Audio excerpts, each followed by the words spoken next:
Hey guys, we recently stood under Genesis 6:5, the diagnosis that the human heart was only evil continually. Not exaggerated, not poetic overstatement, but divine assessment. We saw the diagnosis there, and today we face the fallout. Corruption inside, collapse outside. What forms in the heart eventually floods the world. And just a few verses later, scripture shows us what that inward corruption produces. In verse 11, we read, "The earth also was corrupt before God, and the earth was filled with violence." Notice the escalation. Genesis 6:5 diagnoses the inner world, and Genesis 6:11 reveals what happens when that condition matures. Violence. The Hebrew word is ḥāmās. This is not referring to mere conflict. This word carries the idea of destructive force, oppression, abuse of power, and a devouring wickedness. Violence is the visible manifestation of inward corruption. Genesis is teaching us a pattern. Sin does not remain private. Internal distortion does not stay contained.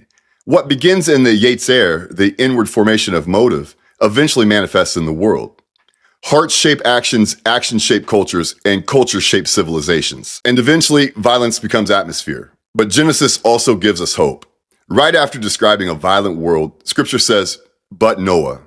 Corruption spreads, violence intensifies, yet God preserves witnesses. And that becomes the charge. Not retreating, not panicking, not mirroring the chaos, but standing. Because violence may fill the earth, but it must never fill the heart of the remnant. Now, to be clear, scripture provides both time and charge for righteous indignation, but without losing our Christ-likeness and becoming what we oppose.